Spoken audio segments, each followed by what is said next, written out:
if it lets me. Okay, great. So like I said, my goal today is to pull back the curtain a little bit, kind of explain what the 4-year process looks like, and then I will give you guys some time to also kind of work on an activity. So you guys should have, and I can also put it in the chat at the end when we get to it, have a worksheet that looks like this.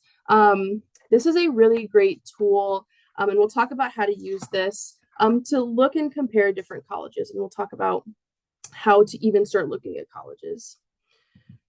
So my goal for you today is to provide a general timeline of what the college process looks like and answer some common questions and then some tips and tricks. So when I was thinking about college forever ago, as I started the process of applying to college, I didn't even think about it until my senior year.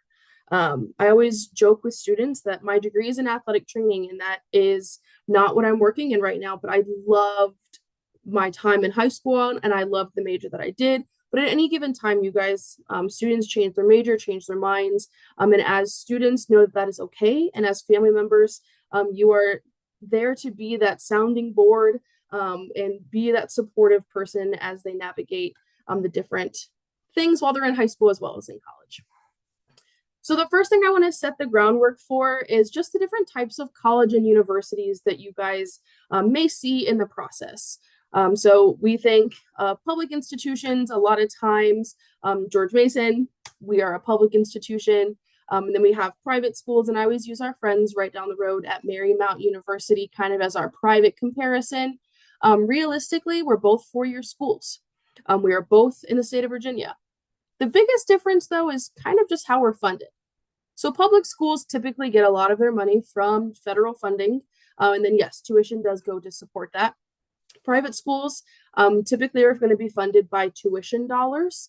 So you might see a higher price tag from private schools initially, but I don't ever want price tags to scare students because private schools have more scholarships that they give students. So when we start thinking about different colleges and universities, I want your students to explore all of the different options to them and not disregard one or the other just because of a starting sticker price that nobody really pays. And then we have 2-year schools and vocational schools. So those are going to be like Northern Virginia Community College, right in our backyard. Really great program. A lot of times those students can get 2-year degrees, join the workforce right away, or it can be that stepping stone to get a 4-year education, maybe a little bit cheaper to start, maybe a little bit more flexible when it comes to class times. And then you have those 4-year schools as well. Some other things you might see kind of while you're looking at different colleges, you might hear different things like a PWI and an HBCU and an HSI. These are just little acronyms that people use. PWI means a primarily white institution. An HBCU is a historically Black college or university, and an HSI is a Hispanic serving institution. Now, that does not mean that there are not Hispanic students that go to HBCUs and white students that go to HSIs. A lot of times you can see just maybe specialized services that are going to be offered along the way while they're in college. And then if you guys have questions, feel free to throw them in the chat. And then the chat that just came up, we actually are on like slide 1. So no worries, you haven't missed anything yet. As your students, and maybe if you are a student, as we start progressing through looking at different colleges, you want to make sure that if you know exactly what you want to study, that the college has your major. I always use the example when I was working in Fairfax County. I worked with a student who applied to 12 schools, and I was so proud of him that he had applied to 12 schools. He came to me, he said, "Miss McGregor, look at all these ones I applied to," and I was so happy for him. I asked how many of them had his major, and he said 4. College applications can cost students somewhere between $3 to maybe upwards of $75 to $100. So before we start spending that money when it comes to even applying to college, we want to make sure that that school could be a fit for you. And the first thing I want to make sure they have is your major. So if you know you want to go into architecture, you know you want to go into engineering or computer science, you want to make sure that that school has that program. A lot of times students I've seen some very eager beavers who know that they want to get maybe two majors or they want to do a minor. And we'll talk about that in the difference here in a second. You want to make sure that schools are doing some things to support your students as well while they're in school, and we'll chat about that in a second. So when I went to college, I had a major, and that's all I did, and that's a-okay. If you know what you want to study, great. Pick your major, go all the way through your 4 years, you're good to go. You'll see a lot of students nowadays are tailoring their degrees to their passions, which is awesome. So a lot of times students have that main thing that they want to study, and that's their major. You'll also see some students can develop minors. What a minor is it's a secondary course of study. You're not necessarily getting a whole nother degree in that, but it could just be, a lot of times students take a psychology class and just love it so much that they want to do a minor in psychology. Or a lot of times students who know that they want to go into business or they want to get a minor in computer science because they know that no matter what profession they end up in, there's going to be some kind of IT computer science component behind it. So a minor, you do not have to have, it is optional, but it's kind of like a secondary course of study. And then a concentration is like a deep dive. So for example, Mason, we have a psychology program. One of our concentrations within that is forensic psychology. So if a student knows that that's what they want to go into, you can do that deep dive on that subject.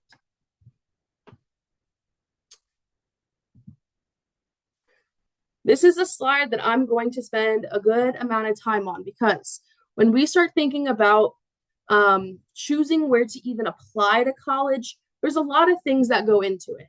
For me, I went to the school that was I went to the school that was like less than an hour away from me, super close to home. I went home on the weekends to see my family.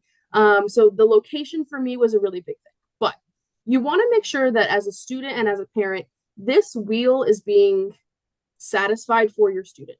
First thing, like I said, make sure they have your academic program. You want to make sure their social and emotional goals are met. If you go to a school in the middle of nowhere, if your student loves to get out and talk to people and they're really extroverted and they're the person who wants to do all of these other things and internships and jobs and things like that, you're probably not going to have a super easy time finding those things if you're going to a school in the middle of nowhere. So you want to make sure that if they are that outgoing person and they want the clubs and they want, maybe sports are really important to them, that they're meeting that social and emotional goal.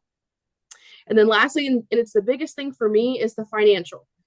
I'm not saying you always need to go to the cheapest school and the cheapest option.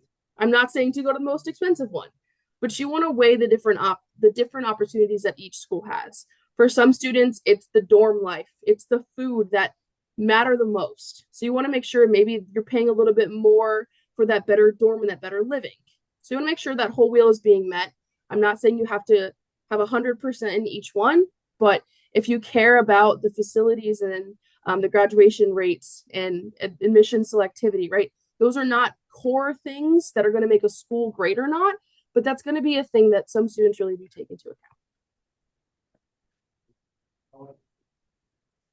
First slide. So as students, as we are navigating our time, whether you are a senior and you are still working on getting applications in, a lot of schools are still accepting applications. Mason, our deadline is February 1st. You'll see some schools we'll talk about what different admission types looks like, but they'll take applications all the way until classes start. So at Nova, you can apply a week before classes start.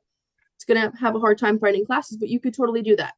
But as we are creating our list, especially for my underclassmen, as you start exploring the different things that matter the most to you, typically I tell students by the end of your junior year, I would love to see you have a list of 10 to 20 schools that you want to learn more about.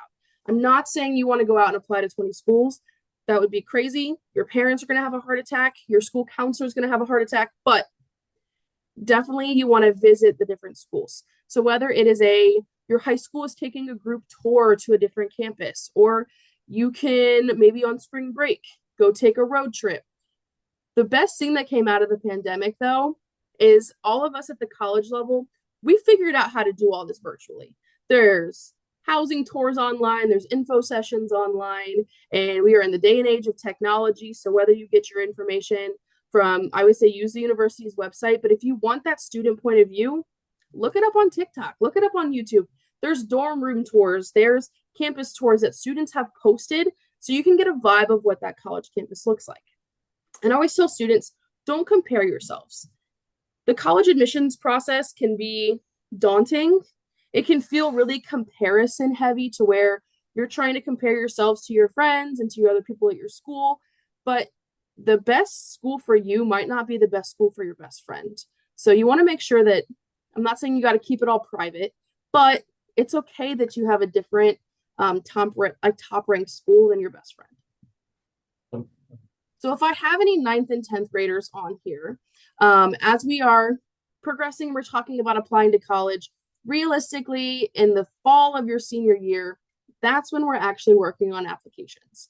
But that is not when you start thinking about college, and that's not when colleges start thinking about you. Everything that you do while you're in high school, colleges are going to see.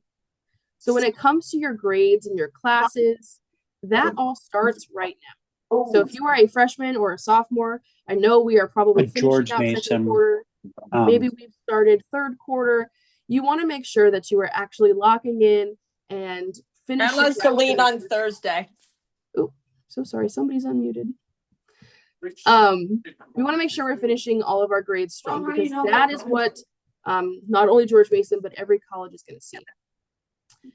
You want to get involved in clubs and activities. So when you are applying to college, there's a lot of different pieces of an application. And one of those things is a list of all of your activities. So if you wait till your senior year and you join all of these clubs, you're not going to have a lot to really reflect on. So you want to make sure that in your freshman and your sophomore year, you're starting to get involved in clubs. They can be ones that are just totally for fun. They can be sports. They can be clubs that have to do with your major. If your school has a robotics team and you want to go into engineering, right, that's a really good club to join. You also want to challenge yourself. So every school is a little differently. Some schools have AP classes. Some schools have the IB courses. And then a lot of them have the opportunity to take dual enrollment classes, typically through Nova. So if you have that opportunity to challenge yourself, typically you want to start, if we can get into those honors classes by sophomore, junior year, come junior, senior year, we want to try to get into those dual enrollment classes if we can, right? That's what colleges are really looking at. Now, if you are a junior, do not worry. There are still things that you can do. When we start thinking about junior year, how you finish junior year is really what colleges are going to see. So whatever you finish fourth quarter of junior year with, that is what us and UVA and Harvard, that's what we are going to see. That's why it's really important. We will see the classes that you have in progress for your senior year, but we will not have grades. So we are making a decision basically on 3 years of coursework. So by the end of your junior year, you'll have that GPA. Another thing that's going to be part of the college application process is letters of recommendation.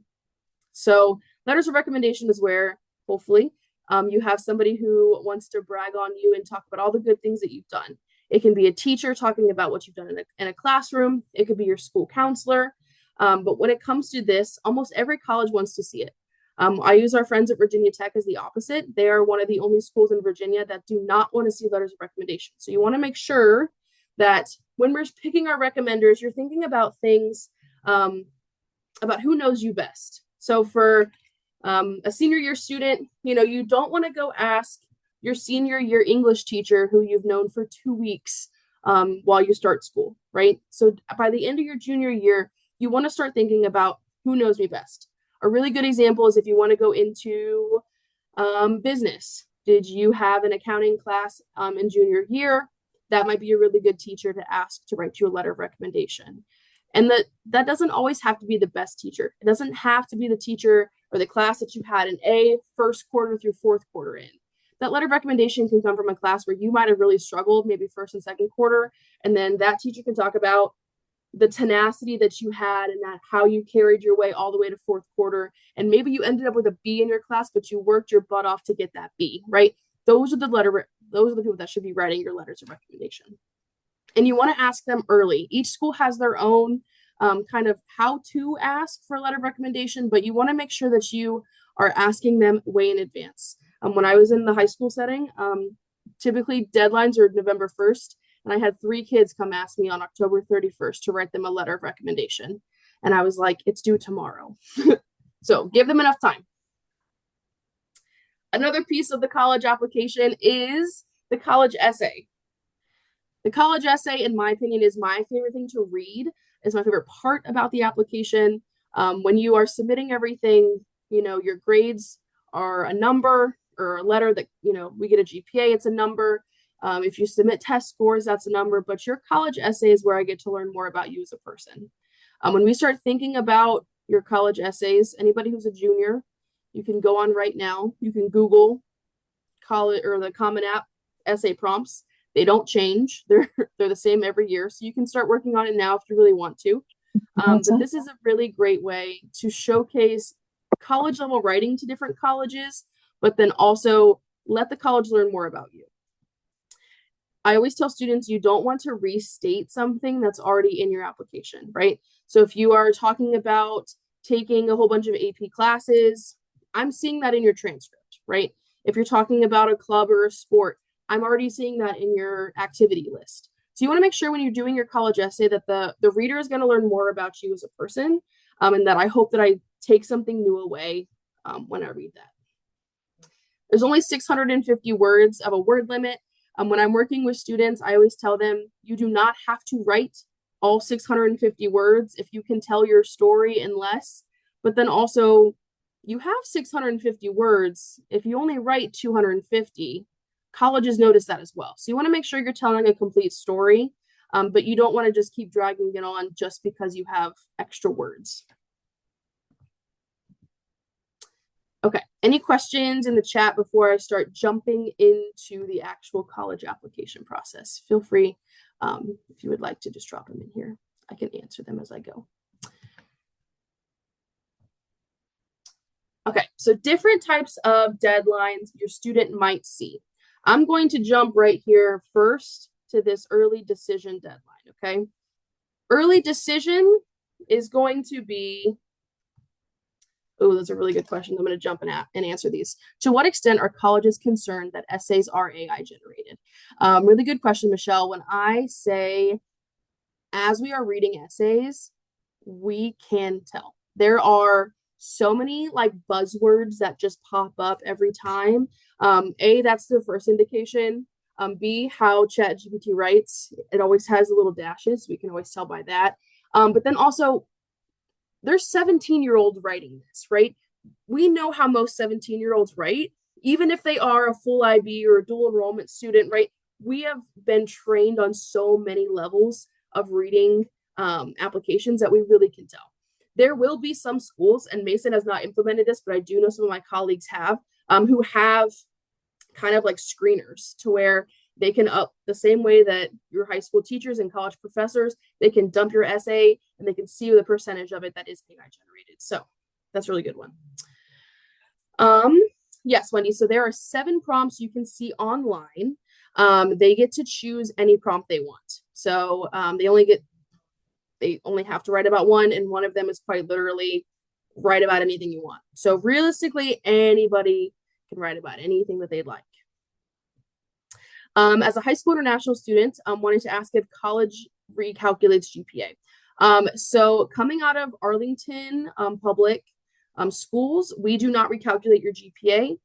If you are at an APS school, your high school or APS has already kind of given you a GPA, or they've kind of done that credit evaluation to make sure that like your grades are very similar and that's already in your GPA. So we typically do not recalculate, but in general, there are some colleges who will recalculate everybody's GPA. Mason is not one of them. Colleges do not give merit-based awards or other assistance they have that are income-based. Okay, so I will talk about money later on in this when we talk about paying for college. So I will get to that. Awesome. Okay, so different dates and deadlines to pay attention to. So like I mentioned, for anybody who's a junior, We are going to be applying in the fall of your senior year to meet a lot of these deadlines. But if you are a senior, there is still time to apply. So right now we are kind of in that regular decision window, but let's talk about early decision first. You will see only a couple schools in Virginia utilize this. UVA, William and Mary, I know University of Richmond utilizes this. This is to where you apply in early or like late October, early November. You're typically hearing back in December, and this is a binding agreement. So the student signs off on it, the parent signs off on it, and your school counselor signs off that says, if I get into this school, I'm going there.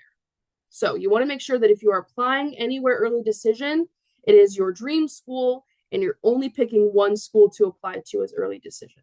Now, there are some schools that have early decision too. So William and Mary does have early decision too, to where maybe you heard back from a school, you did early decision, maybe you didn't get in, you can apply early decision too. This is still the same thing, binding agreement, you're going there. Most schools, George Mason, do early action. That is still showing that you are interested early on.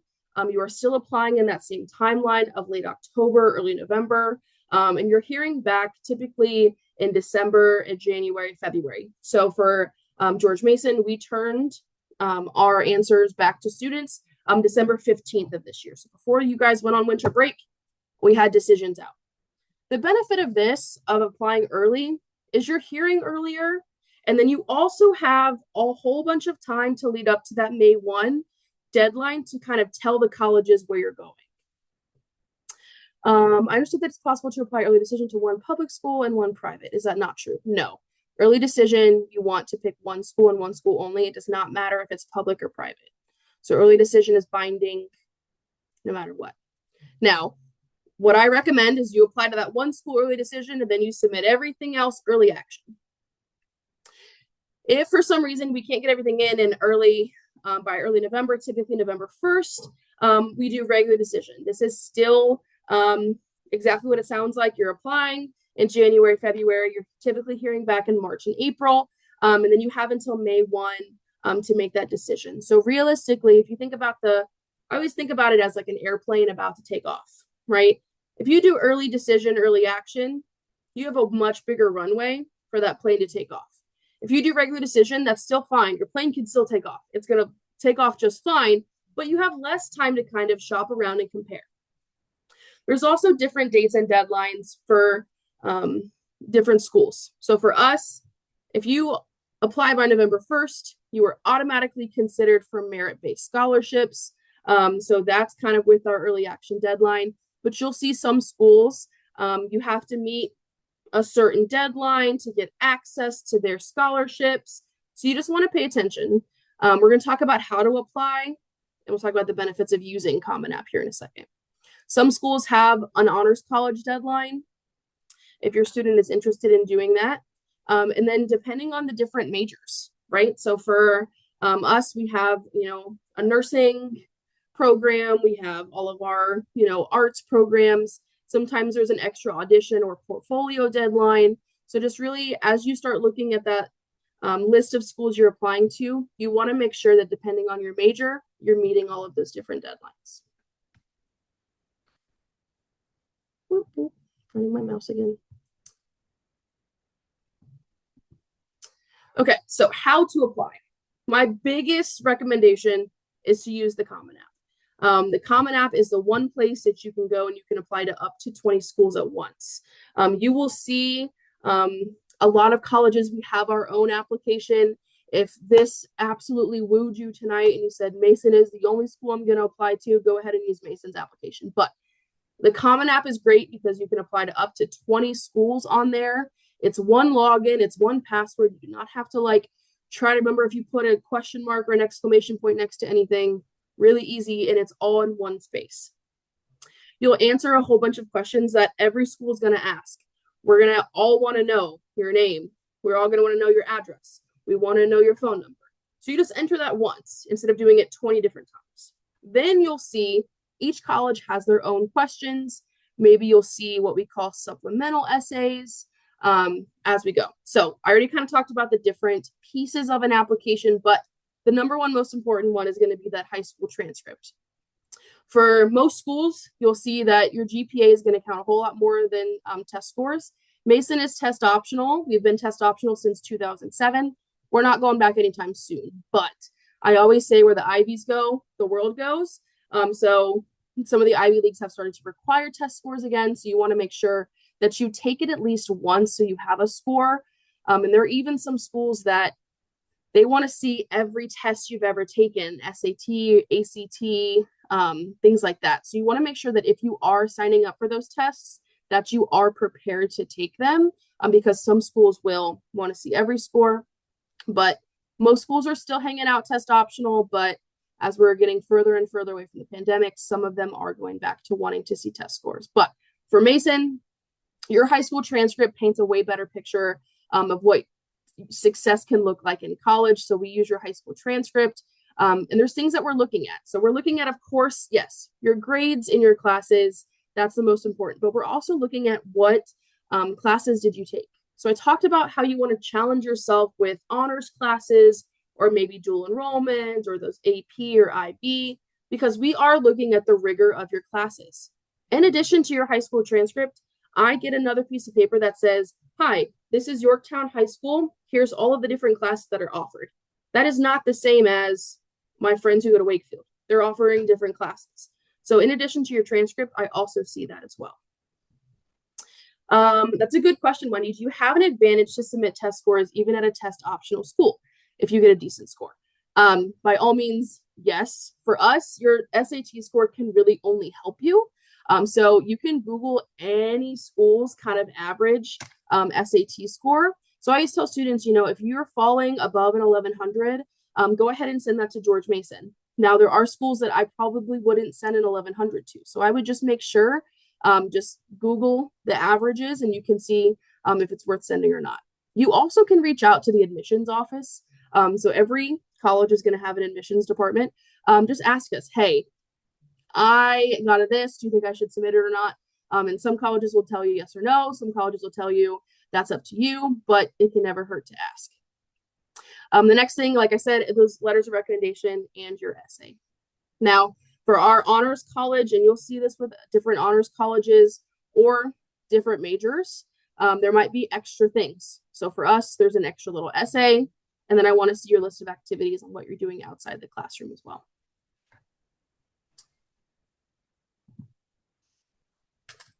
So what is considered more beneficial, rigorous course? We would love to see a balance of both, right? So when I'm working with students, if I'm seeing that you went from just general education classes and you're like, I'm going to jump into AP classes, and maybe you don't do well junior year.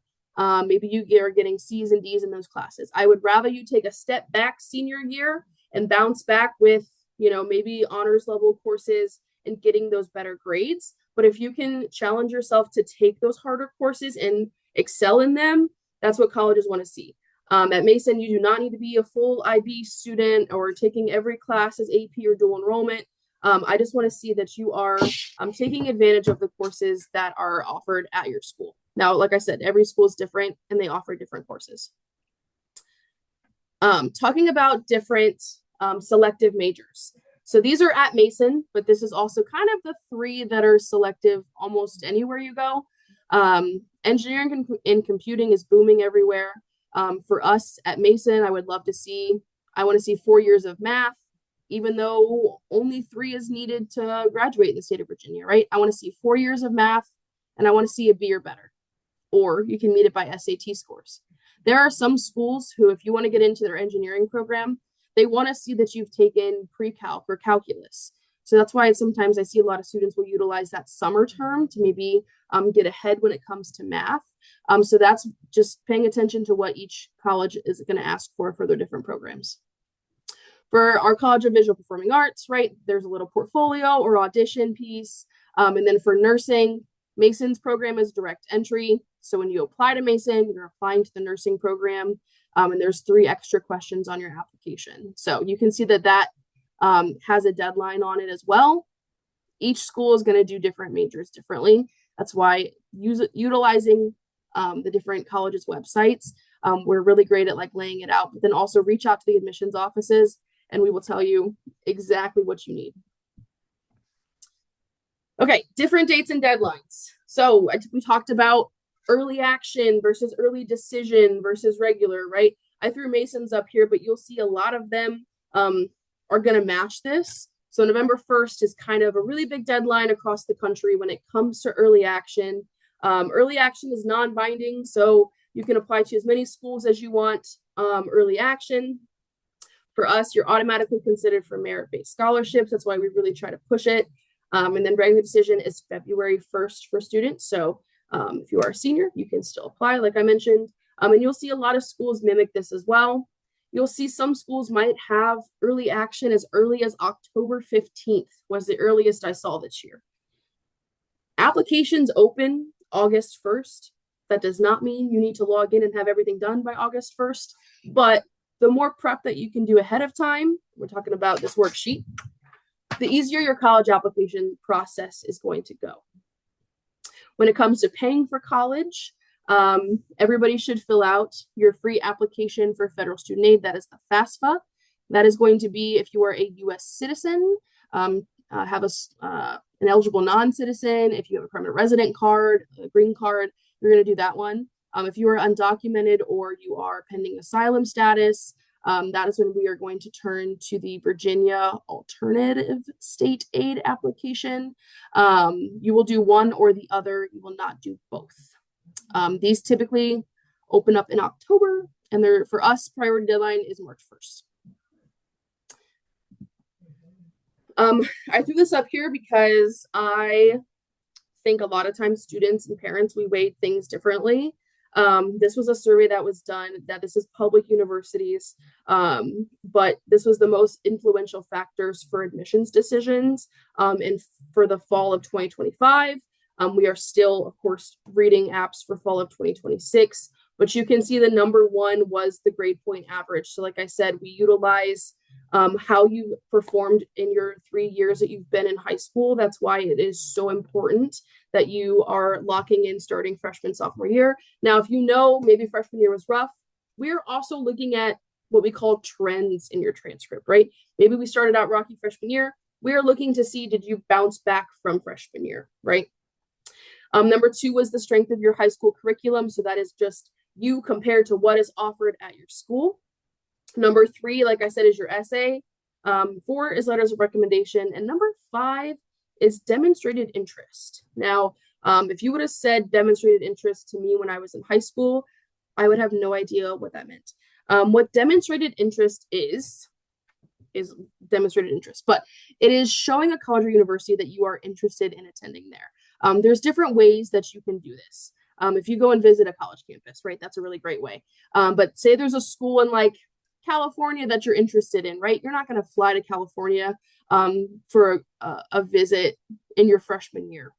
I mean, go for it if you can. But demonstrated interest can look a lot of different ways. It could be doing their virtual sessions online. It could be if a college rep is coming to your high school, did you go and talk to them, right? We all have, I don't have any with me, we all have these little inquiry cards, right? Filling those out is a great way to show demonstrated interest. Reaching out to the different colleges with questions or with clarification, right? That is different ways that you can show demonstrated interest. Now, there are schools that use this really heavily. There are schools that do not use this at all. Mason, we track it, but I do not use it when I'm reading an application. But a lot of times this could be the thing that if you're teetering on the edge, they're like, wow, this kid came and saw me at this college fair. They came and saw me when I went to their high school. They've emailed me. They've shown me that they're interested. It's just another factor that a college can say yes to showing that you are interested. So I always recommend if you have the opportunity to interact with a college, make sure that they know your name and they know who you are. Okay, let's talk about money. This is the most important thing, in my opinion. This is based on currently for seniors. This is the information. The FAFSA became available on October 1st. Things that you can get from the FAFSA is federal grants and loans. When I was in high school, or when I was in college, my freshman year of college, I did not get anything from the FAFSA. Demonstrated interest typically will not affect amount of scholarship received, but when it comes down to, there's a way that you can, after you get admitted to a school, reaching back out to the school and asking them for more money. So like, let's say, for example, you've got two comparable private institutions to one another, and this one's giving you $15,000 in scholarships and this one's giving you 12, right? If you have that demonstrated interest, you can take this offer and go give it to this person and see if they can match it, right? So it's just another like leveraging tool for students. It's probably not going to affect any amount of scholarship dollars, at least not that I know of. At George Mason, definitely won't, but that can be a thing you can use it for. But when we start talking about paying for school, like I mentioned, I did not get anything during my freshman year of college. I just kept submitting it. Nothing had changed financially in my household. And then randomly junior year, I qualified for work study on campus. And then in my senior year, I did get a partial grant. Nothing changed financially, but the FAFSA changes each year. So it's always really important that you fill it out because you never know what you're going to get. It's free. If somebody tries to charge you to do it, do not pay them because it is free. And they actually did make it a whole lot easier when it comes to submitting things. Now, if you filed your taxes, there's a button, you just like have it pull right from the IRS website, and then you can just tweak anything on there. So they did make it a lot easier. So for students who are starting in fall of 26, you are going to use your 2024 tax returns. So if anybody's an eager beaver and has already filed your taxes for this year, congrats, but you're going to use the ones from last year, or I guess 2 years ago now. Most students are going to qualify for the FAFSA. If not, the VASA is also an option. That's only going to be for Virginia students, and it typically can only be used at Virginia schools. When we start talking about scholarships, I always tell students, look far and wide when it comes to trying to pay for school. I always use the analogy of when you're walking down the street and you see maybe a nickel or a quarter on the ground, students aren't bending over and picking those up. But when they see a $10 or $100 bill, they're definitely picking those up. But if you have enough nickels and quarters, eventually it's going to equal that $10 to $20 bill, right? So the more little scholarships that we can get to stack up, the better it's going to be for you. If I see a $20,000 scholarship, everybody and all of their friends are going to be applying to those scholarships. But a lot of times those $500, $1,000 scholarships, those are the ones that the students aren't applying for. And I don't know why. There are so many scholarships out there that if you can just keep stacking them, we can really knock that cost down. So scholarships can be based on merit, so based on your grades. It can be taken into account your family's financial status. We can look at athletic ability. You can look at musical ability, right? You can get scholarships for a lot of different things, but you want to make sure that you are casting your net far and wide. There's a couple websites here. So FastWeb, College Greenlight, Big Future's a really good one that you can see. And I guarantee the different college and career counselors in the high schools are sending out newsletters with tons and tons and tons of scholarships. These are a couple more. Can you take a picture of this? But these are all reputable scholarship websites. When we start digging into scholarships, when it starts asking you for credit card information or your social security number, we are not going to be applying to those. Do not put in that information. All a scholarship should be free to apply to. If my son's out of the program, he's in middle school, he's gonna, not sure what that. Okay, so the last slide here is just altogether different. So I'm going to drop in the chat here. Well, if you have any questions, feel free. We can start throwing them in the chat. If the student is paying for college by themselves, can they be looked at independently from their family? That's a really good question. For me, I had to pay for college myself as well. In order to be considered an independent student, they have to financially make the numbers is about up to $20,000 to qualify for an independent student, and they kind of have to show that they're on their own. So if you as a parent or family member is not going to help them pay for college, that is a-okay. You are still going to report your information on the FAFSA and and or the VASA form, they will still get granted based on your income, even though they will not be, even though they will not be, you will not be assisting them with financials. Yes, I can go back to this. This is the websites. Feel free to take a look at these. And then, yes, Elizabeth, I have shared these slides with Mr. Duraco, and I'm sure he's willing to send this out. And then this, like I said, is going to be recorded as well. So what I'm going to do now is I'm going to drop in here, if it lets me. If anybody does not have this, I can put it in here as well. Okay, so this is what this is. I did get a message about direct admission. What the process is in the application is different. I have not discussed this because it's not related to every Arlington public school, so I want to make sure that I'm being as inclusive as possible, but there are some schools who do qualify for direct admission. You will hear about that from your respective schools. What direct admission is based on the high school you attend, potentially as long as you finish junior year with a 3.25 GPA and you have met the English language proficiency, you are guaranteed to get accepted to Mason. So that's what that process is, but it's only for certain schools. So you'll hear about that during your junior, senior year at your respective schools. All right, so we have about 15 minutes. So feel free to keep throwing things in the chat. This is going to be our kind of workshop time now. This is a college comparison worksheet. This is something that I made when I was actually in the high school setting, but I think it's really great for students to kind of look side by side at different schools. So I put George Mason's information kind of already plugged in here. A lot of times students are using School Links is a really great resource to help you start looking at different colleges, but then also students, we've got access to Google. You can use AI, but you want to make sure you fact check AI.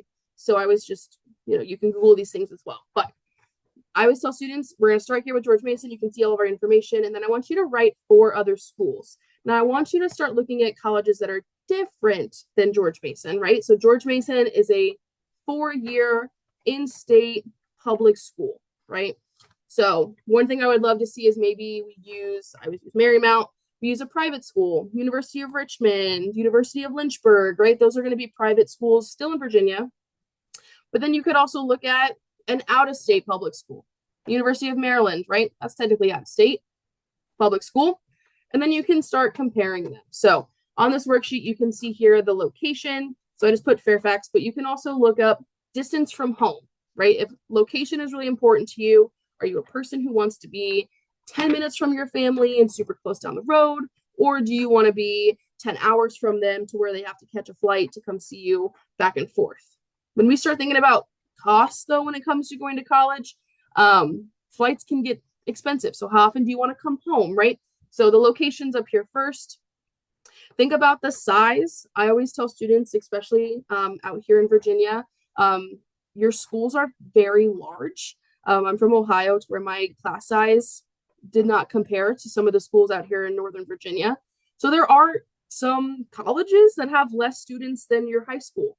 There's some here in Virginia that have like 500 students, which is crazy. But size, large, small, think about that. Think about the environment. So Mason, we are in a suburban area. So this is going to be like, we're close to the city, but we're like not in the middle of nowhere. So I want you to look up 4 other schools and kind of compare them to one another. And then once you get this whole sheet filled out, what I have students do is I have them go line by line and I have them pick their favorite out of each. So after you have your like 4 other schools here, you can think about the location and then think about, okay, this school was 2 hours away. This one was 4 hours away. This one was 8 hours away. I like 4 and I circle it. And then that way you have your dream school in mind when it comes to location and size and your retention rates and things like that.